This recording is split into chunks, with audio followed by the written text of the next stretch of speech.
Hai, selamat datang kembali di Nonton Lagi Channel. Bagaimana nih kabar kalian? Semoga baik-baik saja ya. Di episode kali ini kita akan membahas bagaimana film Madagascar sebenarnya telah membohongi kita. What? Film tersebut memperlihatkan semua karakter yang bisa selamat di pulau itu. Namun seharusnya mereka semua mati. Tidak ada yang selamat di Madagascar. Kalian tahu kenapa? Tonton video ini hingga akhir karena kita akan mengungkap fakta yang tidak banyak diketahui orang-orang. Jadi, bersiaplah.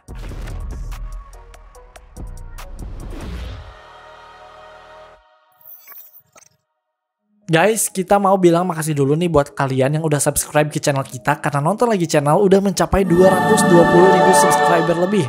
Wah, kita nggak nyangka sih bisa dapat subscriber sebanyak ini. Semoga kita bisa terus memberikan beragam konten yang menarik dan terbaik buat kalian semua. Buat yang mau endorse, boleh dong hubungi kita di email di bawah tuh ya. Subscriber kita udah banyak nih. Lagi-lagi ini berkat kalian para subscriber tercinta. Udah deh basa-basinya, sekarang kita langsung bahas filmnya.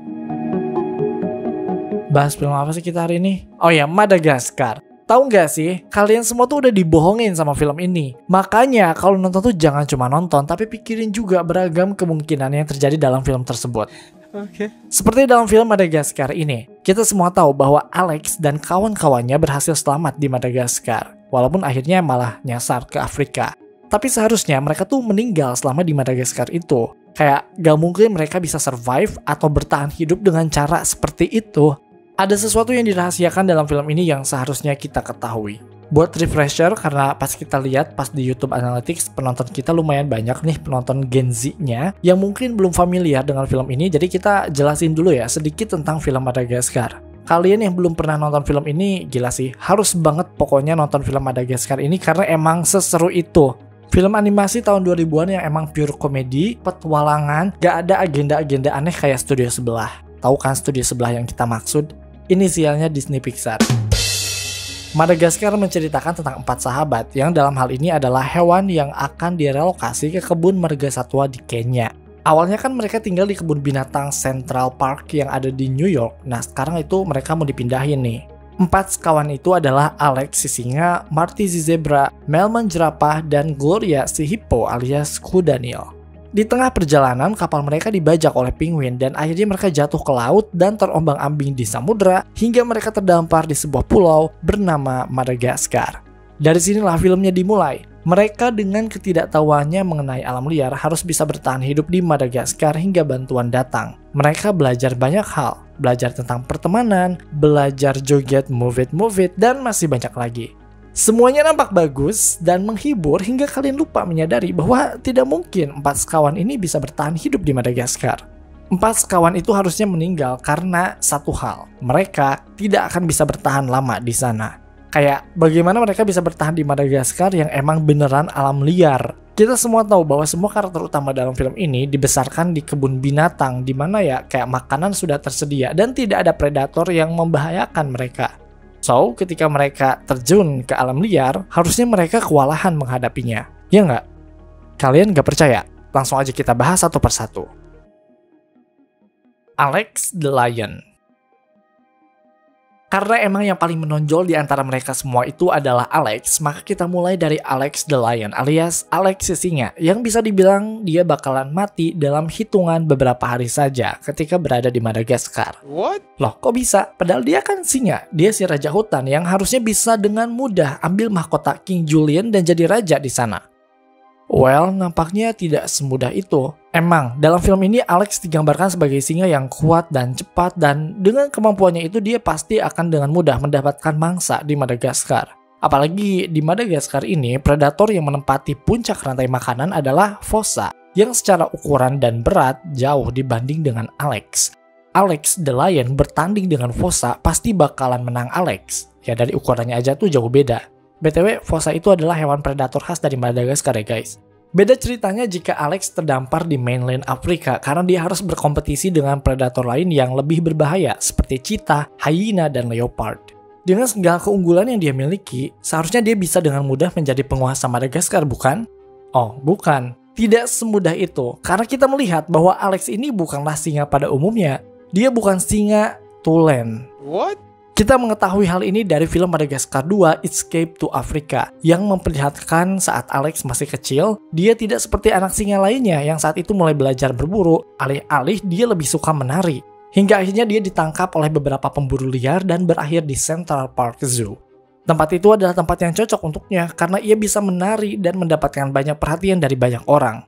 Fakta di mana ia harus bertahan hidup di alam liar sungguhan akan menimbulkan banyak masalah untuknya yang berpengaruh pada kelangsungan hidupnya. Karena ya seperti yang kita tahu, alam liar itu lebih kejam dari predatornya sekalipun.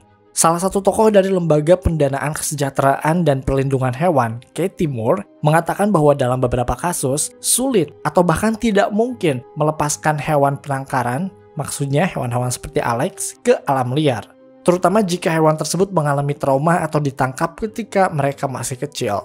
Well, Katie Moore sepertinya memang sedang membicarakan tentang Alex ya. Sejak mereka kecil atau setidaknya hingga usia 2-3 tahun, anak singa akan diajarkan bagaimana caranya hidup di antara para singa dan bagaimana caranya menghindari bahaya. Dan ini adalah pelajaran yang sangat penting karena ini menunjang kemampuan bertahan hidup singa tersebut. Sedangkan dalam film ini, Alex tidak mendapatkan lifelong lesson atau pelajaran seumur hidup ini. Sejak kecil ia malah banyak berinteraksi dengan manusia, sehingga ketika ia berada di Madagaskar, dia akan mengalami banyak kesulitan, terutama dalam hal makanan.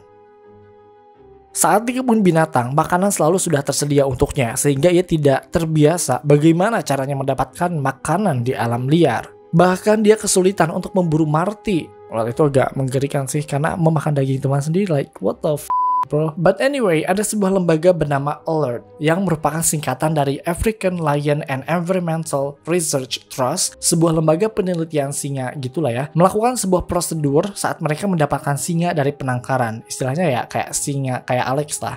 Di alam liar, mereka akan menempatkan singa tersebut di satu wilayah luas tapi tertutup. Jadi kayak ada batasannya gitu loh guys. Nah, di wilayah itu, si singa itu tuh bakal di satu wilayahin sama mangsanya. Nah, ini dilakukan untuk melatih kemampuan berburu si singa.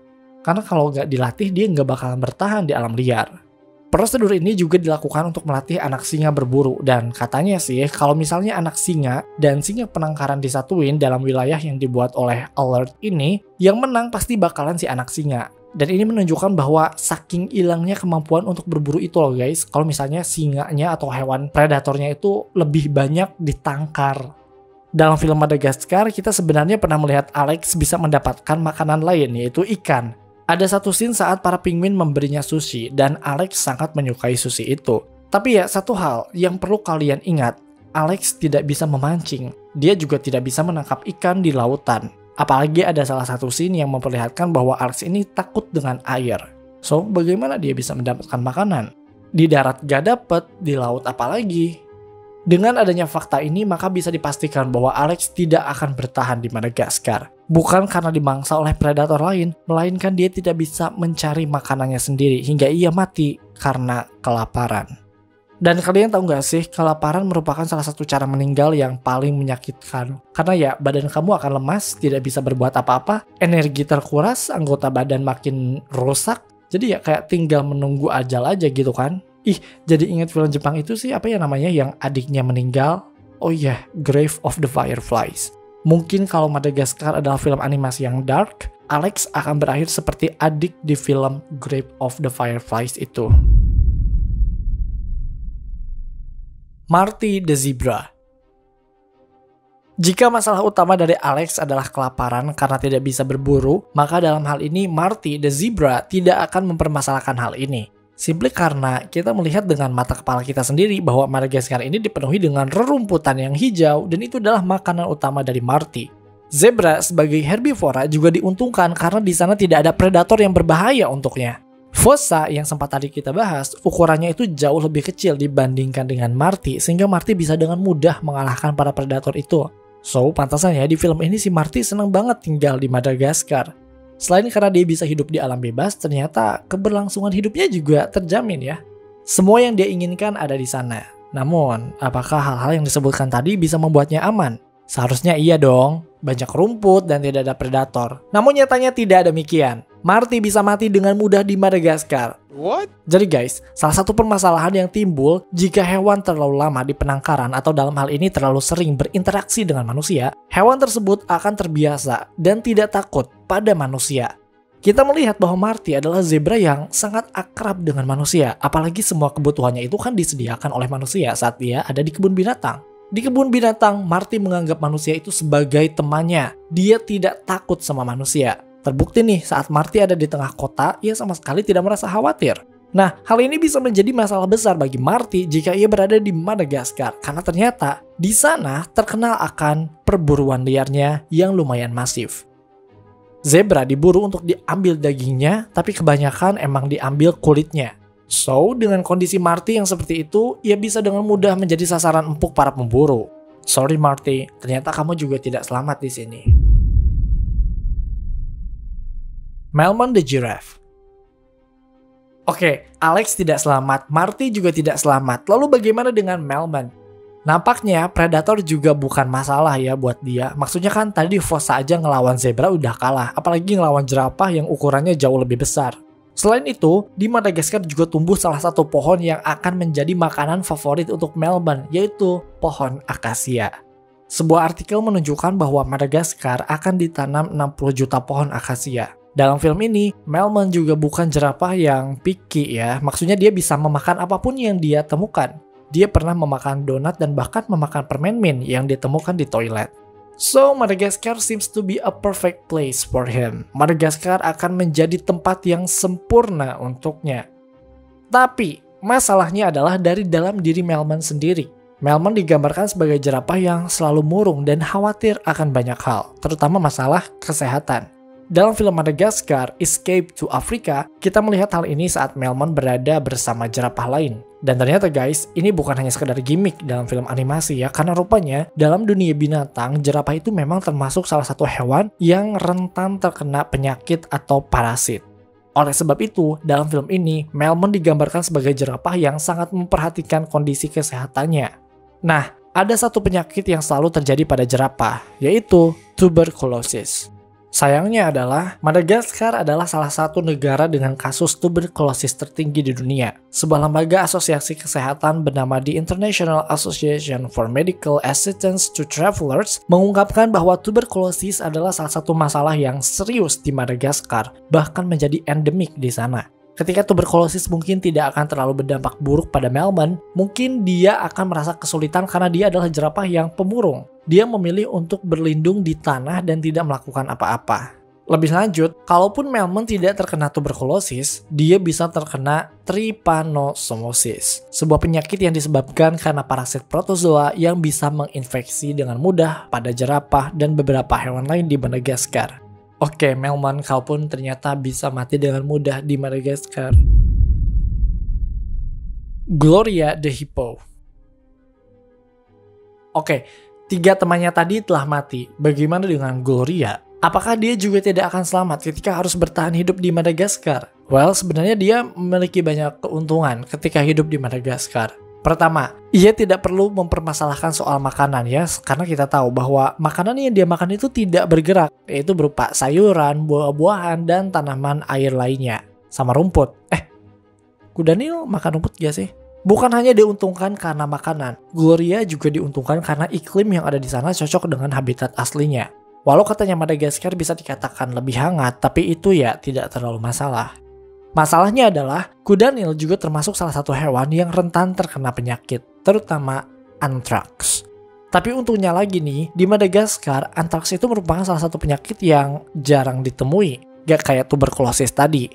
Terus apalagi ya? Pemburu. Kalau dilihat dari filmnya, Gloria termasuk salah satu kuda Nil yang memiliki jiwa survive yang baik dibandingkan dengan Marty dan kawan-kawan lainnya. Ditambah lagi dengan fakta bahwa kuda Nil itu ternyata salah satu hewan yang berbahaya loh guys. Dilansir dari traveloccasion.com, dalam 1 tahun kuda Nil dapat membunuh 500 manusia di Afrika. So, Gloria kalem-kalem ternyata mematikan ya. So, apa yang berbahaya untuknya ketika di Madagaskar? Jawabannya adalah tidak ada. Gloria akan hidup baik-baik saja di Madagaskar. Walaupun dia berasal dari penangkaran, kebun binatang, dan terbiasa gitu ya bertemu dengan manusia, Gloria atau si kudanil ini akan bisa bertahan hidup. Ini dibuktikan dengan salah satu kasus nyata yang mungkin kalian tahu juga lah, legenda bandar narkoba di Kolombia, Pablo Escobar. Kita tahu bahwa Pablo Escobar meninggal pada tahun 1993 dan pemerintah setempat, yaitu pemerintah Kolombia, mengembalikan semua hewan peliharaannya ke alam liar. Kalian tahu nggak sih kalau Pablo Escobar itu punya kebun binatang pribadi di tempat tinggalnya? Jadi nggak cuma 1-2 hewan doang, tapi kayak ini tuh kebun binatang. Banyak banget. Nggak tahu? Ya udah, sekarang kalian udah tahu. Nah, pemerintah Kolombia itu langsung mengembalikan hewan-hewan itu ke alam liar. Termasuk ada 4 kudanil miliknya ke sebuah area bernama Magdalena River atau Sungai Magdalena. Dan kalian tahu, beberapa tahun setelah itu, kudanil yang ada di sana bukan hanya ada 4, tapi ada 100-an kudanil. Para peneliti menyebutkan bahwa kudanil ini beradaptasi dengan mudah dengan lingkungan, vegetasi, dan ekosistem yang ada di sana. So, ketika Gloria terdampar di Madagaskar, rupanya itu bukan masalah yang besar untuknya. Dan jika kalian tahu dalam film ini, Gloria selalu digambarkan sebagai kudanil yang tenang, yang nampak santai. Karena ya nyatanya dia adalah salah satu hewan yang bisa selamat dibanding teman-temannya. Oke guys, itu dia teori gelap film lainnya episode Madagaskar. Apakah kalian setuju dengan teori ini? Komen di bawah. Terima kasih karena telah menonton video ini hingga akhir. Luangkan waktu untuk like, share, dan komen jika kalian suka video ini. Tekan tombol subscribe dan aktifkan notifikasi loncengnya supaya kalian tidak pernah ketinggalan video terbaru dari kami dan sebagai bentuk dukungan kalian terhadap berkembangnya channel ini. Mari terhubung lebih dekat dengan cara follow kami di Instagram dan TikTok di @nontonlagi.channel untuk mendapatkan info dan rekomendasi film terbaik. Dan jangan lupa, Creepy Crime Case kini hadir di Spotify. Sampai jumpa di episode Nonton Lagi Channel berikutnya.